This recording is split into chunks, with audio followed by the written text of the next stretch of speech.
All systems go. Clear for liftoff.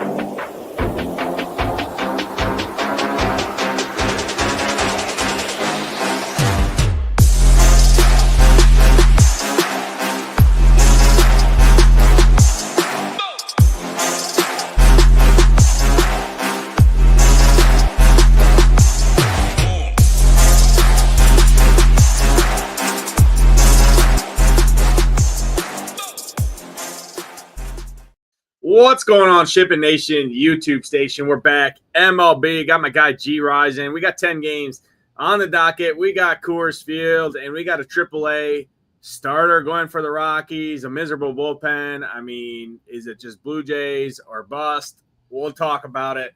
Gyiraszin, happy Tuesday, brother. Bring you in. What's going on, man?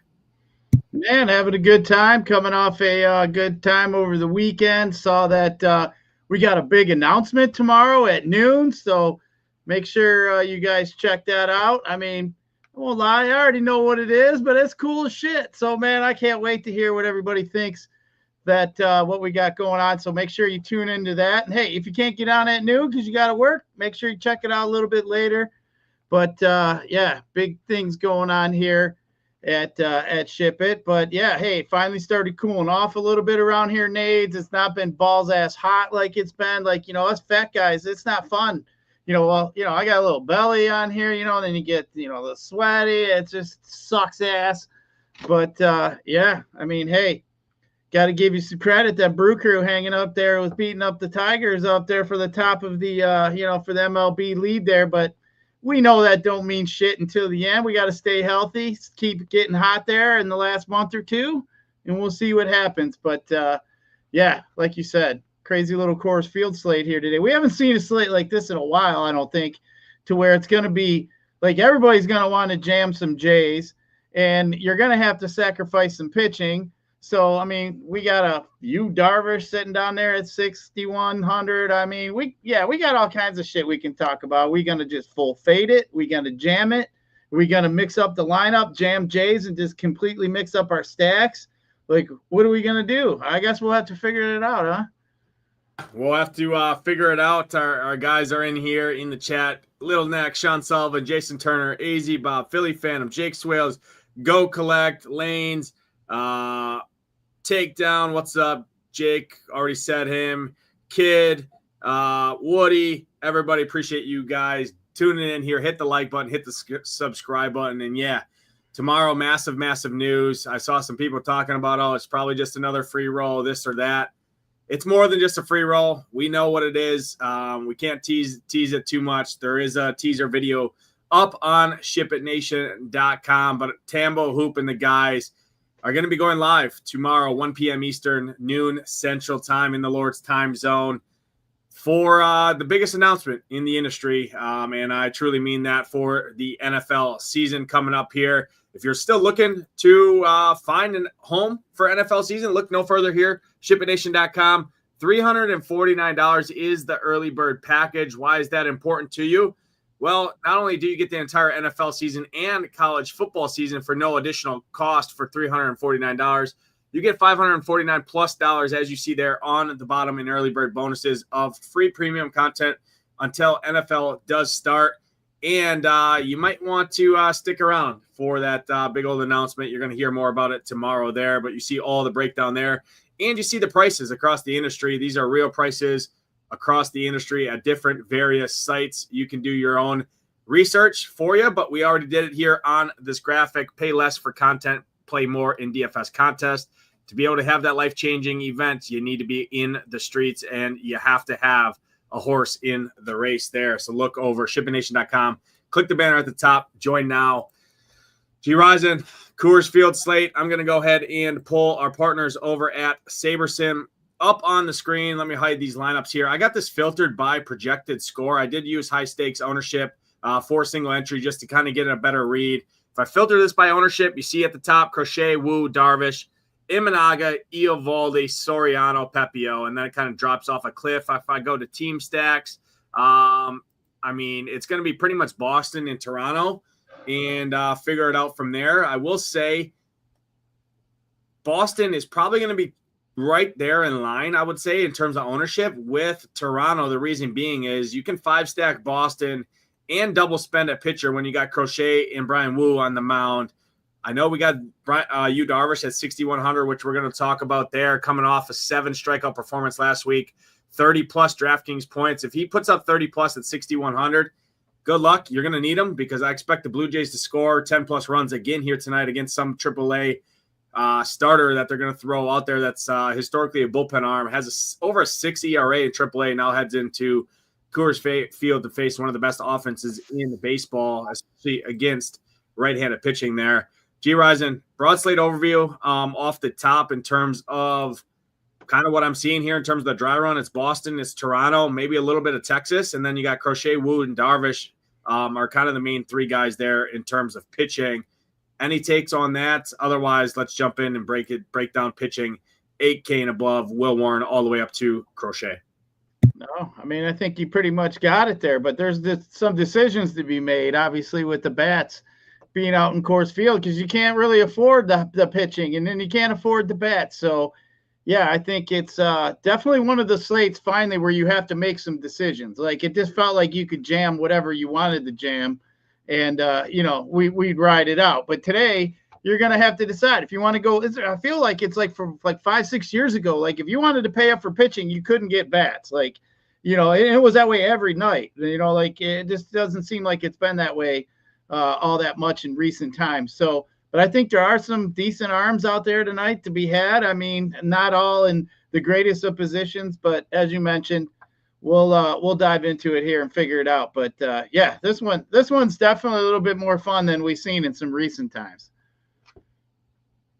Yeah, absolutely. I agree 100% there. And yeah, kudos to DraftKings for pricing these guys up at the top range up there and pricing Toronto bats up. So you do have to make decisions, right? You can't just go in there and play Crochet and Brian Wu, 5-stack Toronto and say you're going to just count your stacks like you're holding in your hand at the end of the night there. It's not gonna be the case there. They did misprice Yu Darvish, but again, he has pitch count concerns there. He had 4 atrocious starts. He's coming off his ceiling performance there. So that always gives me worry, right? Anytime a guy's coming off a ceiling performance, especially on a slate like this, that can give some slight concern there. But overall, pretty fun slate at hand. Let's break it down. 8K and above. We got Will Warren, Pepio, Imanaga, Eovaldi, Peralta, Brian Wu, and Garrett Crochet. In terms of ownership, you're looking at Brian Wu and Crochet in single entry small field stuff.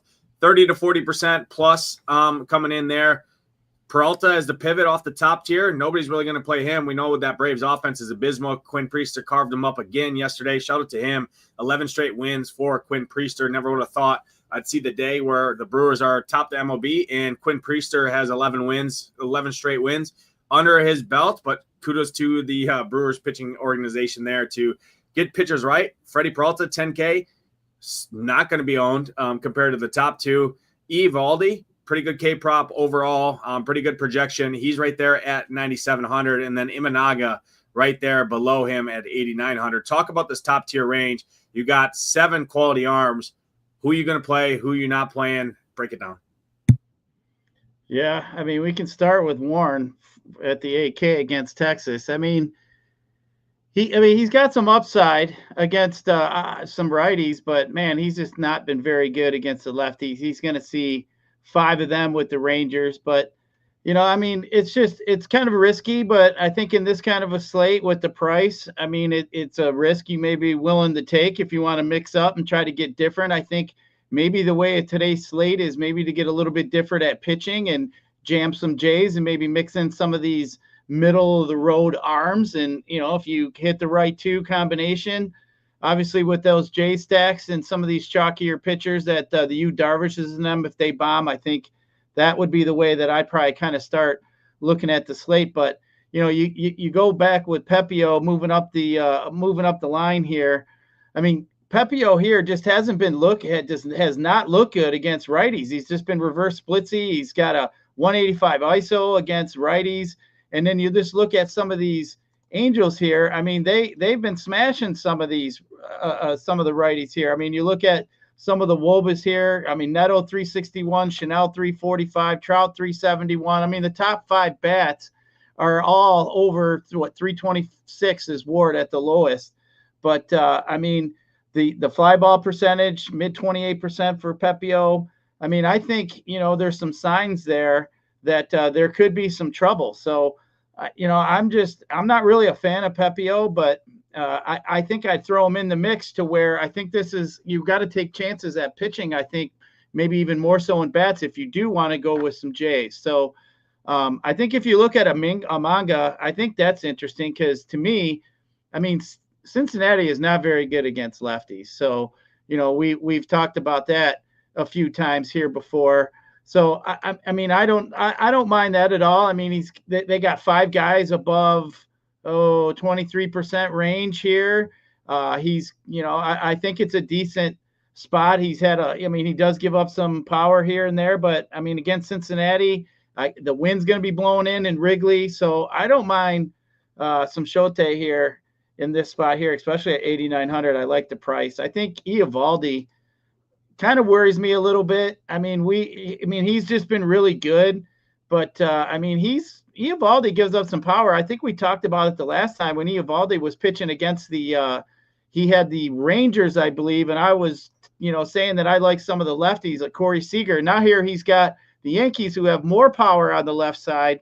So I worry a little bit about Eovaldi. I wish this was a slate where I felt Eovaldi would be heavy chalk because I think it wouldn't be a bad idea to either play him and then actually play some Yankee stack. So I don't mind that one at all. It just worries me with Eovaldi, like I said, the way he's been he's looked here recent times against some of these lefties. So that one worries me a little bit. And then moving on up here, Peralta, I think what you mentioned, I think Peralta is a good pivot off of Wu. So I do like Peralta, but I mean, they got 5 solid lefties. I mean, you just look here. I mean, that Braves lineup looks like trash at the bottom. I mean, you're sitting there looking at a game total 7.5. They got some Ks. They got 4 guys basically that, White 23.5%, Alvarez, Allen, Murphy, they're all above 25%. So, there are some strikeouts to be had there. The ground ball percentage has been, could be a little bit better for Peralta, but I mean, I just think here he's going to be able to keep this Braves lineup in check. So I do kind of like some Freddie Peralta. Wu, I think, will be a guy here that is going to probably get some ownership here today. I mean, what has he got? 20% K rate to lefties. He's going to get 6 lefties here today. So, a little bit worried about that, but Crochet, I think, this guy's been really good. The only thing that worries me about Crochet, Nades, is they skipped his last start, man. I mean, I'm just a little concerned. If you jam in Crochet and you pay up that price today, I don't know if you're going to get 100% Crochet. I mean, if he gets some stressful innings in the beginning, he may only go mid-80 pitches today. You may lose an inning or so out of Crochet. We just saw that here recently with who was it that had a start skipped, and then Sonny Gray. They've been, holding him back a little bit. Like at this time of the year when it goes through and they start missing starts, it's just a little bit of concern for me. So I am concerned about that, but I think today, really, I think people are going to live in the mid-range. I think that's why I kind of like Shote a little bit. I mean, I'm willing to play some of these guys below 8K, but I do like Peralta. I think he'd be one that I'd be willing to go with just because of the ownership. But the Crochet worries me. I mean, if he didn't skip his last start and I thought he'd be full throttle, I would try to figure out a way without using Darvish to get some Jays in my lineup and use Crochet. Yeah, I agree with a lot of what you said there. I'll start with Crochet. If you can get to him, yeah, it's great. But at 10-9, I'm more on the side of playing Blue Jays personally myself.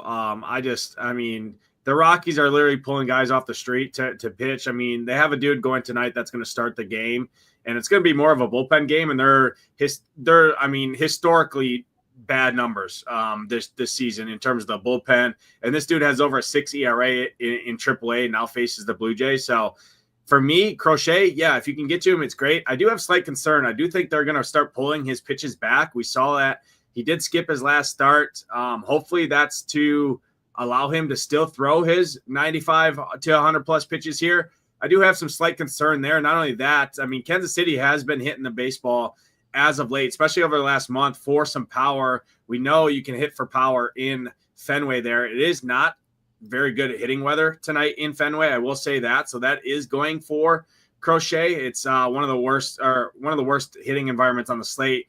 Temperatures in the mid 60s, some wind blowing in there. But again, it is still KC.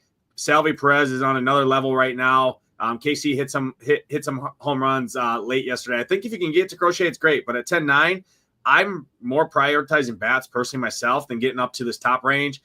Brian Wu is fine, but again, more of the same thing there. Am I going to play into a chalky Brian Wu against the White Sox at a ceiling price point for him? I don't think so. Again, I'm prioritizing bats. You look at the White Sox over the last 30 days against right-handed pitching, 17% strikeout rate. I just don't know if the strikeouts are going to be there. Brian Wu does have a 6.5K prop, but juice on the under there. My favorite guy, if I'm playing 10K, is Freddie Peralta. I get the lefties there, but I mean, the back half of that lineup is just abysmal. You look at Freddie Peralta's K prop, 5.5, heavy juice on the over. That's right there in line with the rest of this range. I mean, Brian Wu, 6.5 juice on the under. Freddie Peralta, 5.5 heavy juice on the over, right? Crochet is the only one with the 7.5 K prop. It is juice to the under there. So for me in this range, it's Eovaldi, Imanaga, and Peralta are my three favorite guys. Pepio, I'm worried about Pepio. I mean, this dude, you just don't know what you're going to get with him. He's miserable. I mean, he can go out there and throw a ceiling game, but the Angels have a ton of power there. We know what Pepio is. Yeah, he can get strikeouts, but he does struggle with some power there. It is one of the better hitting environments as well tonight on the slate. We already know this park does yield home runs. Temperatures in the 80s with 6 to 10 mile an hour winds kind of blowing out the entire duration of the game there. So for me, like I said, it's Eovaldi, Imanaga, and Peralta are my favorite guys in this range in tournaments. I will say Will Warren. I don't think he's the craziest play in tournaments. The reason being is I do think the Texas bats do get ownership in at least projections wise. I see some people talking about Texas. So I do think the Texas bats do get some ownership there. And if you look at Will Warren, I mean, he's going to see only 3 righties, which is definitely a concern. That's what you want is more righties, right? With Will Warren, that's where his strikeouts come. It is a slight concern that he is only going to see 3 of those. But, I mean, some of these lefties, I mean, you got Jack Peterson in there. He's trash. He sucks. Ozuna has 25% K rate. Seager strikes out. I mean, Wyatt Langford has a 31% K rate. So I do think he can pick, but realistically, it's Peralta, Eovaldi, Imanaga are my 3 favorite guys in this range because, again, you save some salary, almost $1,000 off of Crochet for Freddie Peralta at a similar K prop there. That $1,000 goes a long ways when we have a Coors Field with the team implied for over 7 runs against a AAA pitcher there. Let's drop down below 8K where I think there's going to be a lot of talking points. I'm going to throw out a couple names. Number 1, Jose Soriano. I have a lot of interest in him at 7,600. He's made some changes midseason here and has been really, really good and has shown upside at the price. I get the ballpark there, but the Rays have been struggling with injuries as of late there. I think Soriano, he's also a turbo ground ball pitcher, which I do like. So I like Soriano quite a bit. Yu Darvish, I talked about him. 6,100 is just mispriced on the slate for the upside he has. The thing you get with Yu Darvish is, yeah, his velocity is not what it once was, but again, it's right there in line. He throws like 17 pitches. So, I mean, if he's locating some of them and not locating others, he can still navigate the game. And at 6,100 on a slate where you have expensive bats that I want to pay for in Toronto, I think he makes some sense. Ownership going to be inflated, but again, if you don't play Yu Darvish with like a Crochet or Brian Wu and you make a Peralta pivot at the top range, I think that's different enough there, and just don't stack Boston and Toronto together. You're different there. So for me, I think Soriano and Yu Darvish are really interesting down here. Any other guys that you see below 8K, Jose Berrios, maybe any of these other guys that you're interested in, Emmett Shaheen as well?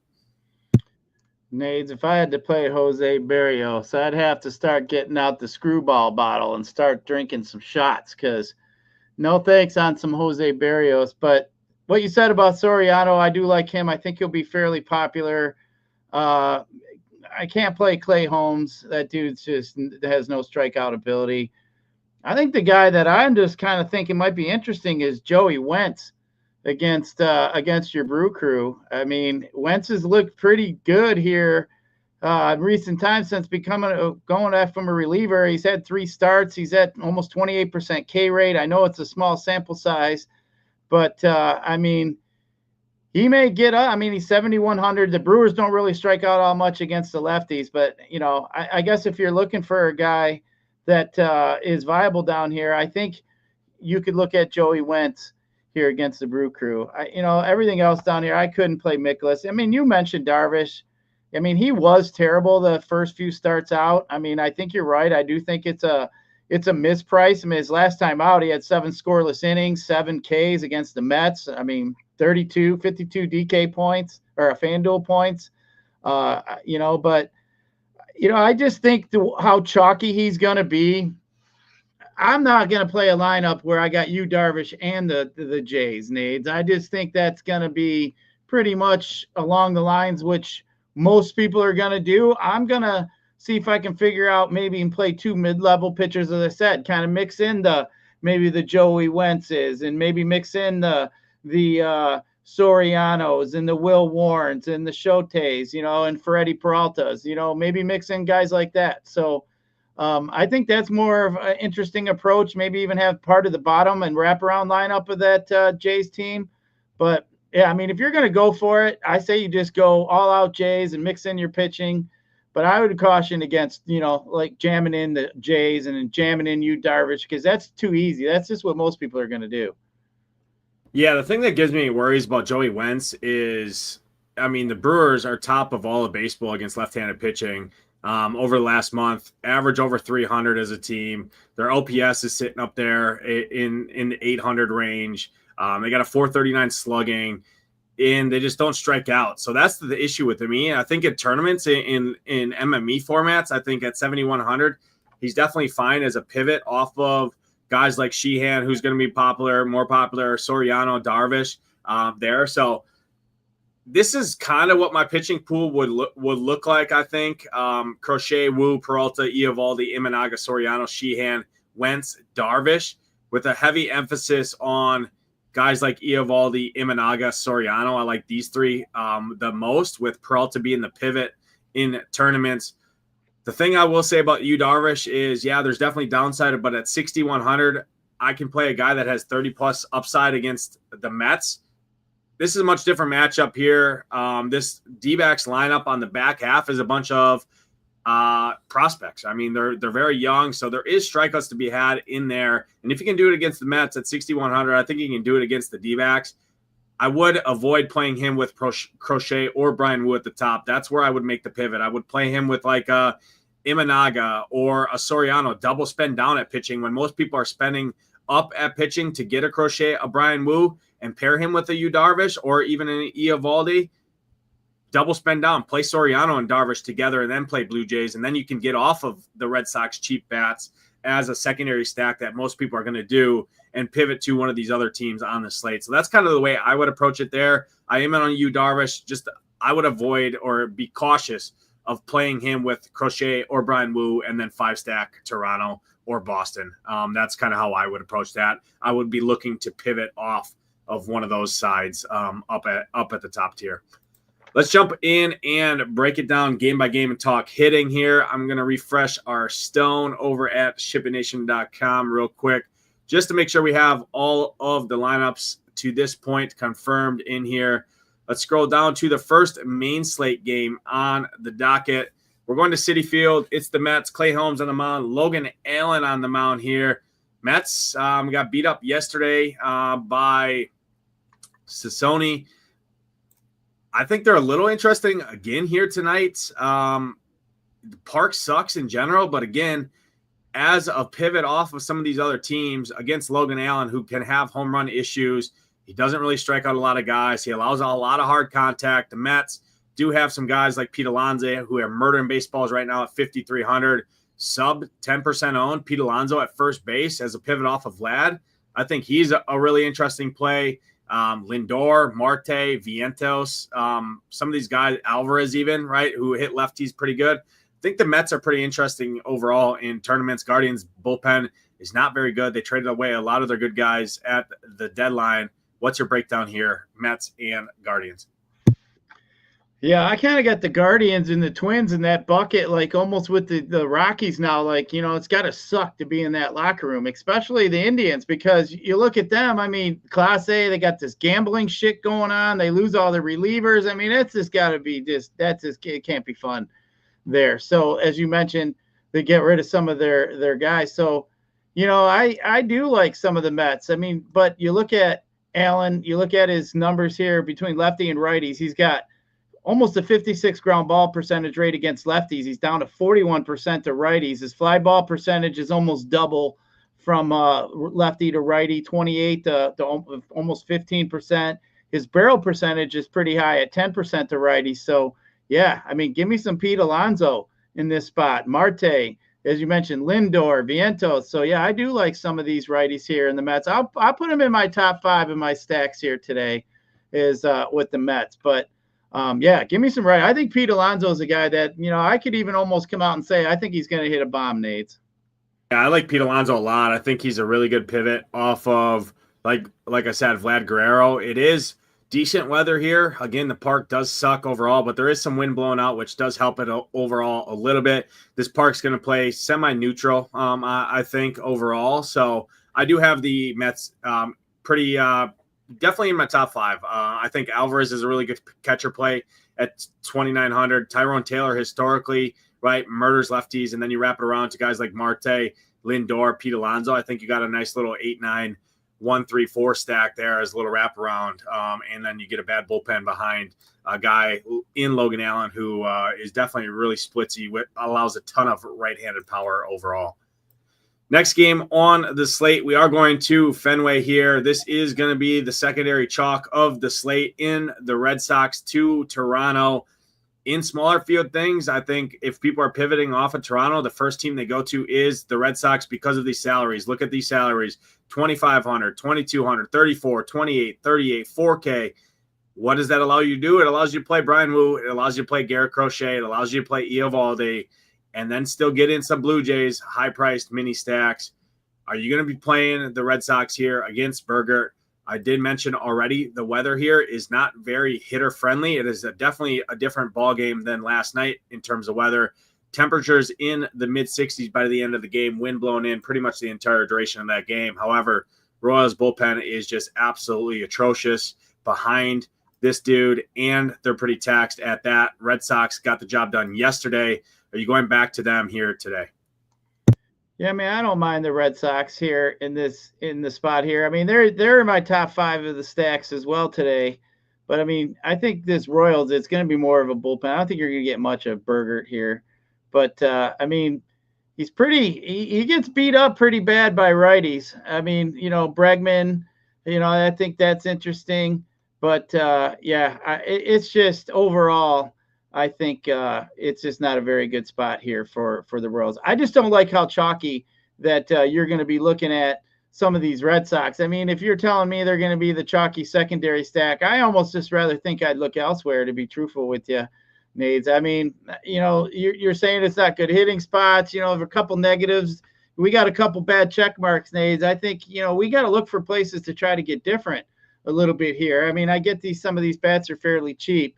But, yeah, I think there's maybe some other spots we should look at. But, I mean, they do grade out to be definitely in the top 5 today. And I would definitely focus on some of the righties.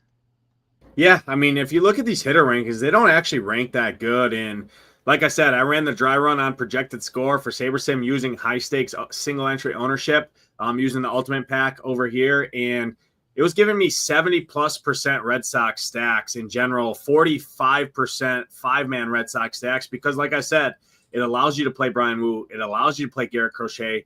It's very, very hard to do. You can't double spend at pitcher and play the Blue Jays. I'll just tell you right now, you can't do that. You can double spend at pitcher and 5-stack the Red Sox with a 5.5 implied run total here against a dude that just absolutely cannot keep the ball on the ground one bit. You look at the current season and last season for this dude, a 43% fly ball rate. That is probably league worst, I would assume here. In general, tons of power to righties. I would focus on the righties if I'm picking a side of this game. I like Bregman's Story. I think that's really good. Narvaez, I think, is a pretty good pivot off of guys like Alejandro Kirk. Toro Gonzalez, that's where I would focus is the righties there. But realistically, I don't expect this dude to go very long. And then you got a pretty bad bullpen in general that's pretty taxed at that in the Royals. On the Royals side, no, I can't really make a case to be playing against Garrett Crochet. I will say that Red Sox bullpen is not very good behind Crochet, so they're always late inning success. The Royals did do some damage late in that game yesterday. Miguel Garcia, Perez would be, and Grichuk would be my three favorite guys there. Mainly Garcia and Perez, because Garcia can give you that stolen base upside always. Next game on the slate, we are going to Hotlanta, Truist Park. The Brewers, league best Brewers, heading into face Atlanta, which has been what a collapse by this team here.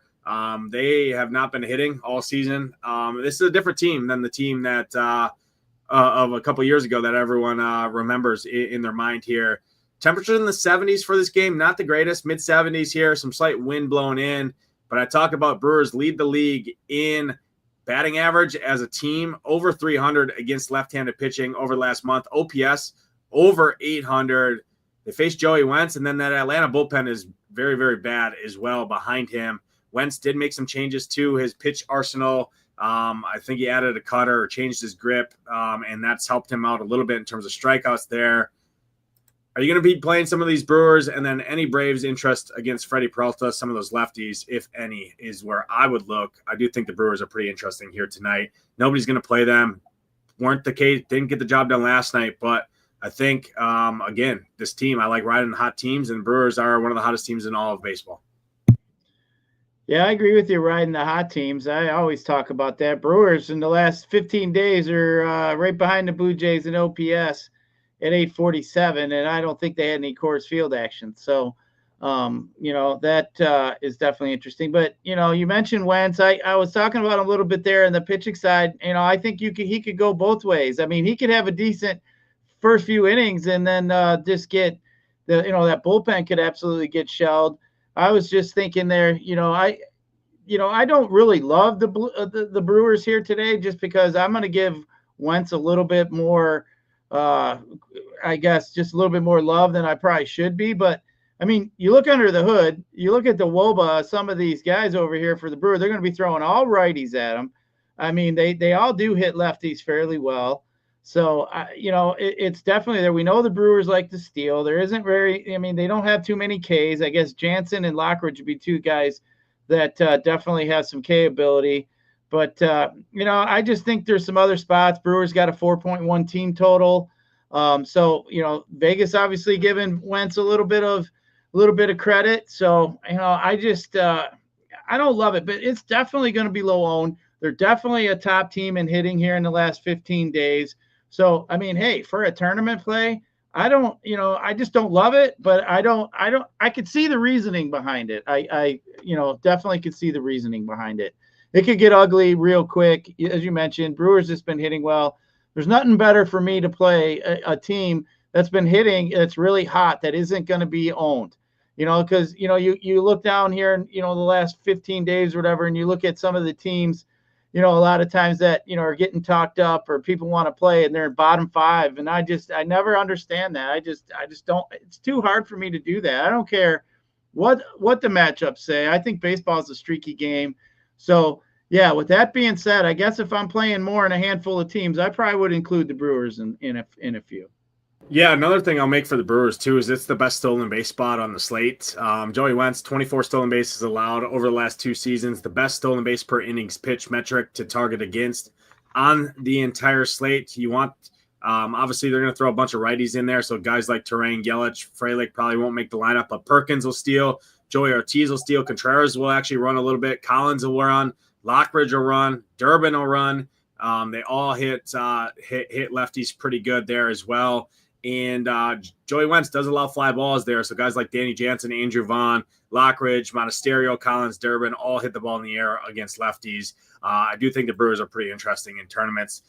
People are going to write them off after last night, right? They couldn't hit Fetty Wap. I take it day by day. Every day is a new slate. And I'm back in on the Brewers here, especially as a pivot off of some of these other teams. So if you're going a chalkier route, right, guess what? you can double spend at pitcher and 5-stack the Brewers, and everybody else who double spends at pitcher is going to 5-stack the Red Sox there. So I'll take my chances of 9 full innings against a guy that can get hit hard and allow fly balls and allow stolen bases and a bad bullpen behind him.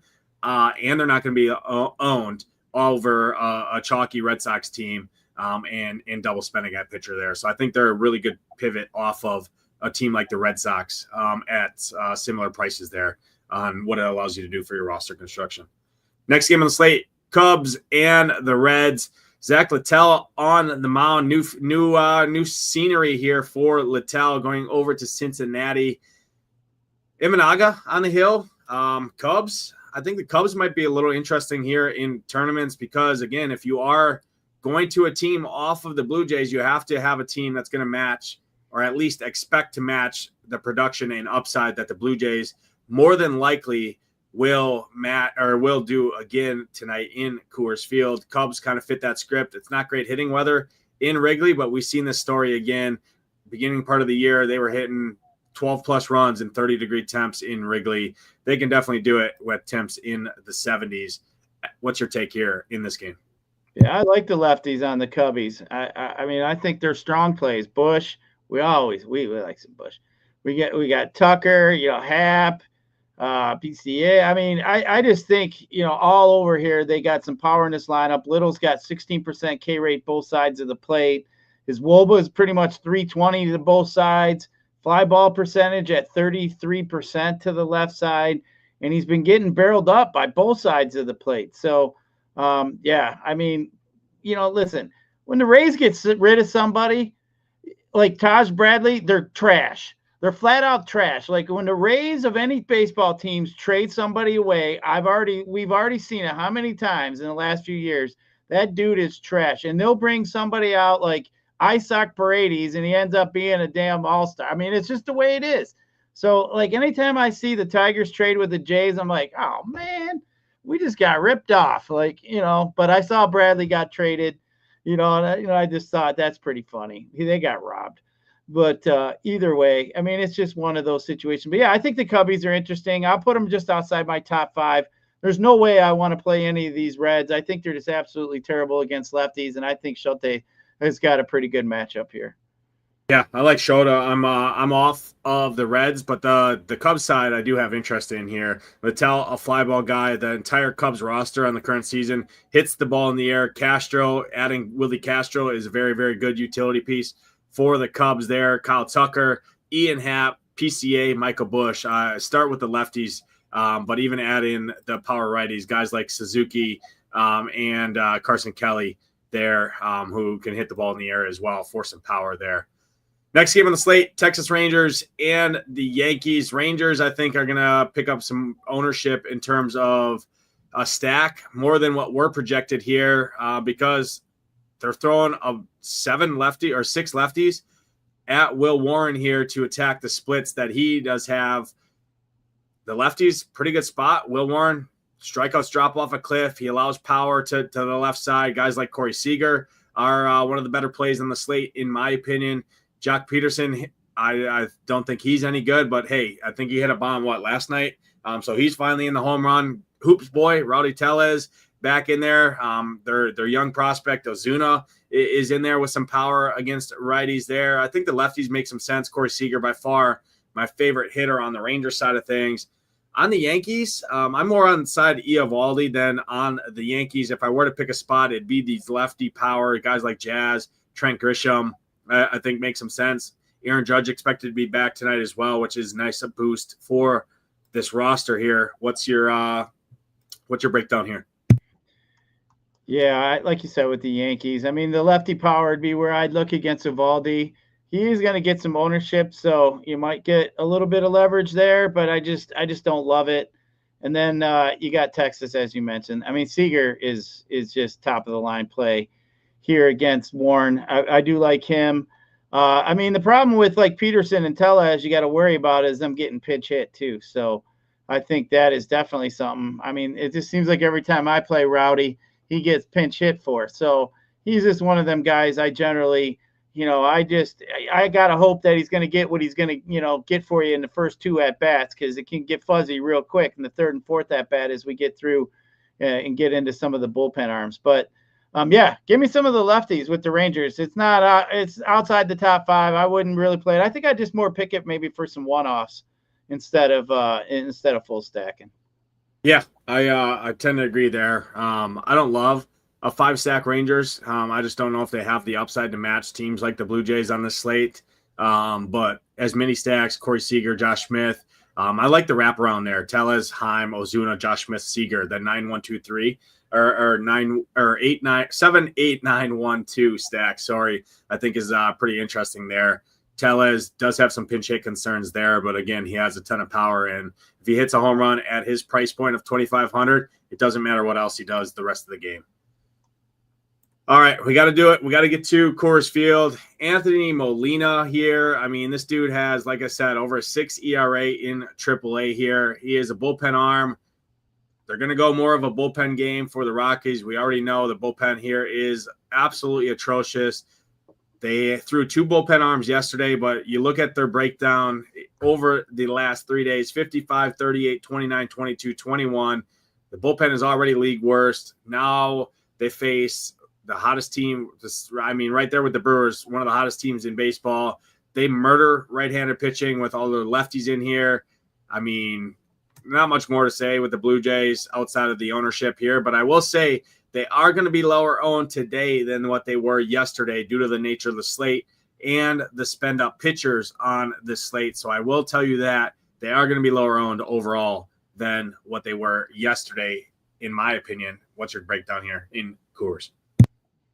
Yeah, I mean, I like the Jays. I mean, it's kind of hard not to, especially as how shitty the Rockies are. I think Luperfido there in the 8-hole down there is a guy I might want to include in a wraparound. The dude's in the top of MLB and all OPS in the last 2 weeks. Him, Bichette, and Guerrero are the 3 Jays that have been hitting the best. But, we know the Jays look good, but let's talk about the righties on the Rockies for a minute. I think the righties on the Rockies are where I want to go. Berrios, he sucks, man. Berrios is not very good. His K percentage is down what, 17% to righties. He's getting barreled up at almost 14%. And you're going to tell me we're going to be in Coors Field? And guess what? The Rockies are top 5 in OPS in the last 15 days in all of baseball. Yeah, that's right. Rockies are top 5 in OPS at all of baseball in the last 15 days. So, dude, some of these righties here for the Rockies I think are interesting. So, Goodman, Beck, Tovar, Doyle, I think are interesting. So, I think, I like some Rockies here. I mean, maybe you go a little bit heavier Rockies than some Jays, or mix in some Rockies, or maybe I think the Rockies are in a really good spot. I wouldn't doubt if the Rockies win this game, actually. Yeah, I mean, I would focus on the fly ball guys. Berrios just doesn't keep the ball on the ground, especially against righties. Allows a ton of hard contact over the last month. 2 righties, 326 ISO, 37% fly ball rate. You expand that out even further to this year and last year, 26% fly ball rate, 184 ISO allowed to righties. So I would focus on the fly ball righties, guys like Goodman, Doyle, Beck, Tovar. I think all make some sense. You look at last 30 days for the Rockies.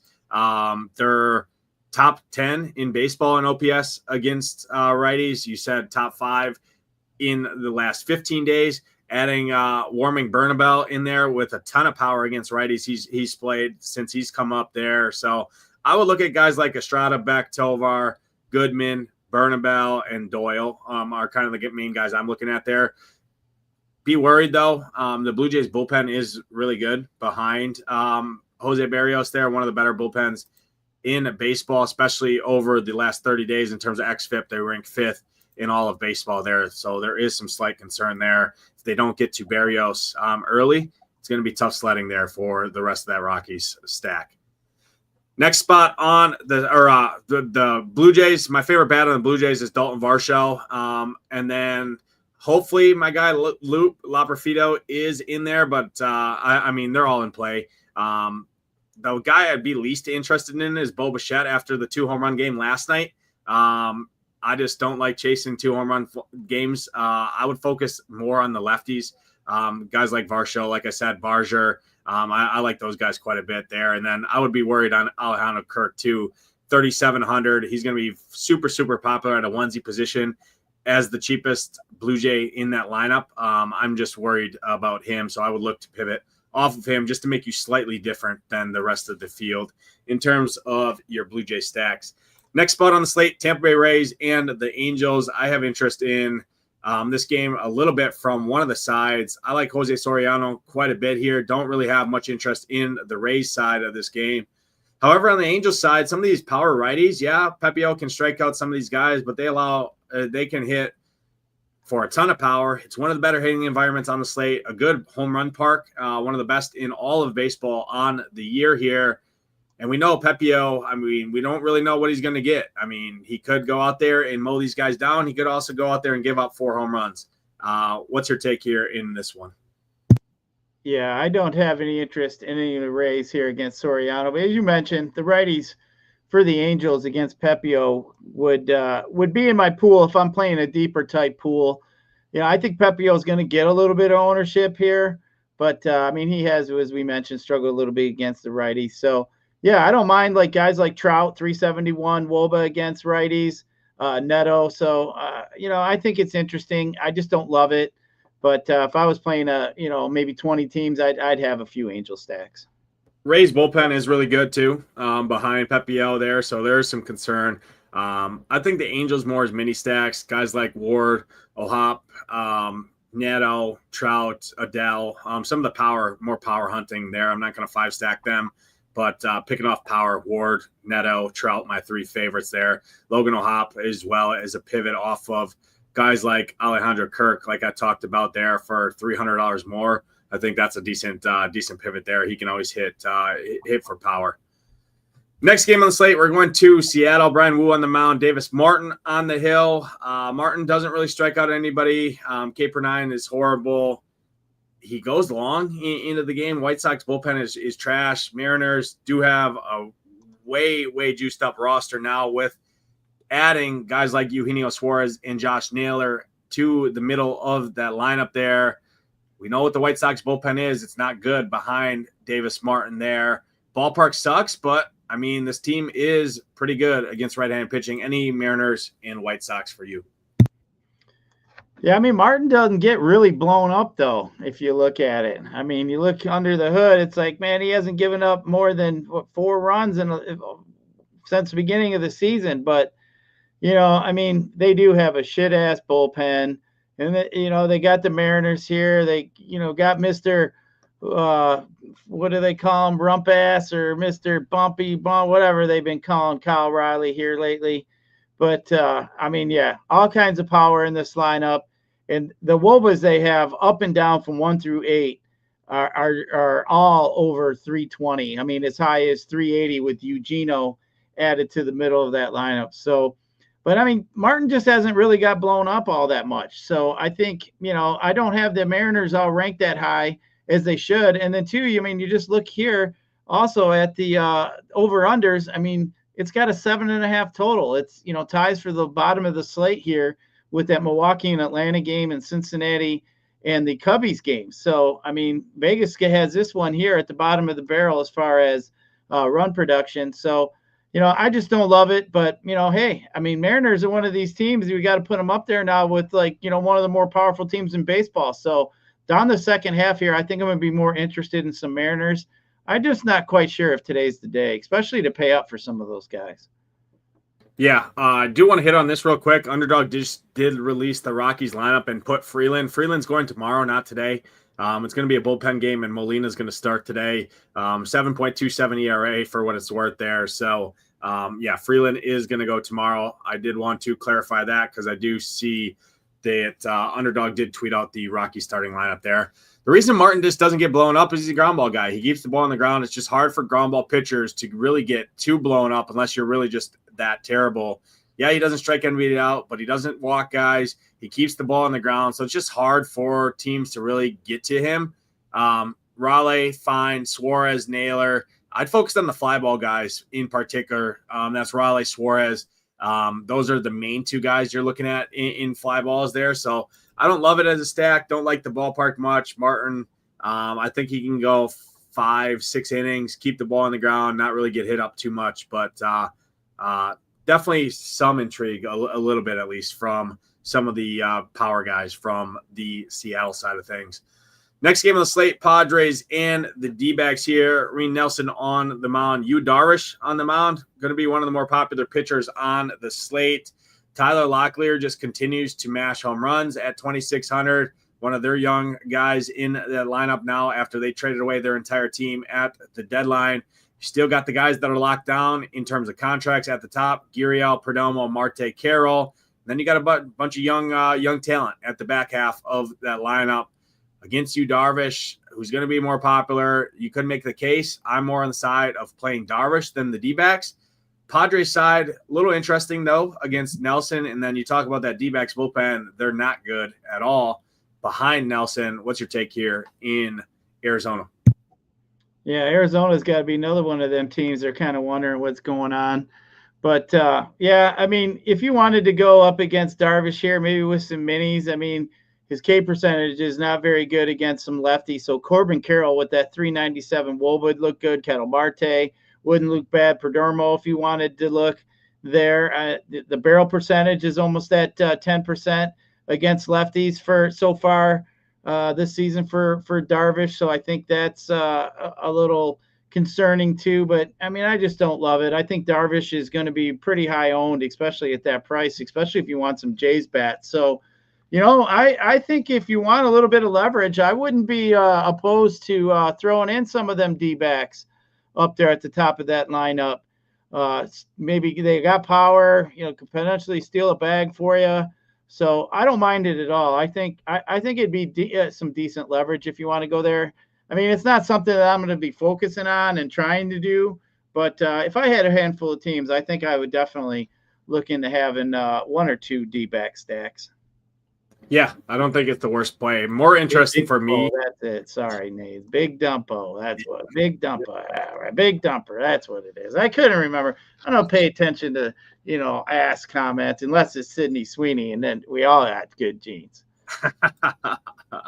Yeah, for me on the Padres side, that's more of the interest. I want the lefties, Ryan O'Hearn, Jackson Merrill, Cronenworth, Arias. I think those are really good plays. Nelson gets hit way harder from the left side than he does the right side, as well as allows more walks overall. At least over the last month, he's been walking lefties, which can cause some trouble. And then obviously you guys got guys like Laureano, who's been one of the better hitters as of late there, and then that bad bullpen. So I do think the Padres are interesting in terms of stack. I would start with the lefties overall. Yeah, definitely pretty intriguing there. Takes us to the last game of the slate. I do have interest on one of the sides here, like some other people are going to, against Miles Mikolas, who's still in our lives making starts there, journeyman. On the mound, just you know what he is. He doesn't strike anybody out. He pitches the contact. He gets hit hard. Freddie Freeman is just absolutely locked in right now at the plate. He is 4,700. That's way too cheap. Freeman and Pete Alonso, by far two of my favorite plays on the entire slate. It just sucks. They're both first basemen. I like them both a ton over guys like Vlad Guerrero, who are going to be much more popular overall. Talk to me on the Dodgers here and the Cardinals. Yeah, the Dodgers are definitely interesting. I mean, if you took off the Jays of this slate, I would be telling you the Dodgers are my favorite team after the Jays, you know, because Mikolas, as you mentioned, he's not going to be missing any bats. He has had a start. Mikolas had a start. He gave up 6 home runs to the Cubbies. I remember that one. I think I had the Cubbies in that day because I generally do pick on Miles Mikolas. I mean, he's going to get hit hard. His barrel percentages are real hard to both sides of the plate. But, you know, his last 3 out of 4 starts, he's actually been decent. He hasn't really given up too many runs. But, I mean, he's definitely capable of getting beat up. And they leave him out there. He's one of them veterans. They'll leave out there for a few innings, too, if he's getting beat up. But I think the Dodgers here are definitely interesting. We got a game total of 9. We got the late hammer. You know, as you mentioned, Freddie Freeman's been hitting the shit out of the ball. I mean, if you wanted to pay up for Shohei, you can. I don't mind Muncy either there at third base. So, yeah, I think the Dodgers are definitely interesting. Miles Mikolas, I mean, we've been picking on him all year. I'm definitely not going to stop now. So if I have a non-Blue Jays team, you can pretty much guarantee it'll be a Dodger stack. Yeah, I'm with you there. Yeah, I'm with you there. I like the lefties a ton for the Dodgers there. Mikolas allows a ton of hard contact, a ton of power, and a ton of fly balls to lefties. Ohtani, Conforto, Freeman, Muncy. I would start there and then add in whoever you want from the right side of this lineup overall. I will say, if they don't get to Mikolas early, it's going to be pretty tough at their it's going to be pretty tough. Cardinals bullpen has been league best over the last month in terms of xFIP at a 3.5. They've been really good, under a home run per 9. Overall, they've just been really good. One of the best bullpens in baseball over the last month. So there is some slight concern there. If they don't get to Mikolas, like I said, early, it could be pretty tough. But the nice thing is they do let Mikolas go pretty long out there, averages five plus innings. So I do like the Dodgers quite a bit, and I'm with you. If I'm not playing the Blue Jays, I think the Dodgers are right there with teams like the Brewers that I have a lot of interest in here tonight, and the Cubbies. I put the Cubbies in that same boat there as well. The Cubbies lefties against Zach Littell and that shit Reds bullpen behind him. That's all 10 games. We broke it down here. Gyiraszin, give your favorite pitcher at the top, and then a favorite lower owned pitcher, your favorite overall stack, a sneaky stack, and then a home run call before we get out of here. I think my favorite pitcher is going to be fastball Freddie. I think I'm going to go that route, especially because of the ownership. But I do like Shote a little bit too. But as far as my favorite stack, it's hard to get away from the Jays. That's kind of too easy to say that. But if not, I'm going to go Rockies, and then I'm going to go Dodgers. Those would be my two. And my home run guy, as I mentioned, I think Pete Alonso. But that one is just a little bit too easy, Nades. So the other one I'm going to roll with here today is going to be Mr. Corey Seager against our boy. All right, Corey Seager, there it is. Warren. I couldn't think of his name, so I just said my boy to blow it off. Your boy, yeah. All right, good rebuttal there. I appreciate that. For me, it's going to be I'm going to give 3 just because they're all going to be lower owned than what the range is around them. I'm going Freddie, Eovaldi, Imanaga. I like all 3 of those guys, and then I'll add in Soriano. So those are kind of the 4 pitchers that I'm focused on. Overall, I think Freddie is being undervalued for what his strikeout upside is here against this Braves offense, who I just don't think is any good. Yeah, they got some lefties in there, but I'm not scared of this Braves offense one bit. So I do like that. I'm not going to give the Blue Jays, right? That's kind of against the rules here. Anytime a team's applied for over 7 runs against a minor league squad in the Rockies, I'm not giving that. I'll give the Cubs and the Brewers. I like the Cubs and the Brewers. I think the Cubs are a pretty high upside stack overall. Talked about the stolen base upside for the Brewers. I like them quite a bit there. And then my home run call, I'm going to go Freddie Freeman, first base. Talked about it. He's going to be sub 10%. At least that's what we're projecting at 4,700 there. Probably a fraction of the ownership of what Vlad Guerrero is going to be at that same position there. So I like Freddie Freeman a ton. That's going to do it. Appreciate everyone tuning in. If you haven't found your home, like I said at the top, for NFL season, $349 a month does get, or $349 for the entire NFL season, get you college football as well for the entire duration of the season. Really, really good contest all year on DraftKings for college football. Our team crushed it last year. That is no additional cost. You get free, you get access to SaberSim as well. You get a mystery bonus, which, hey, our guys are going to go live tomorrow. You are not going to want to miss that. Maybe the golden ticket might be yours. More to come on that on the live stream tomorrow at 1 p.m. Eastern time with Hoop and Tambo. Nothing else like it ever before in the industry. Trust me when I say that. You will not want to miss it there. Prices across the industry are up there on the screen. You can make your own decisions, pay less for content, play more in DFS content. For Gyiraszin, I'm Nades. Good luck tonight in your contest. Hope to see the SHIPIT Nation logos at the top. We're out of here. Peace.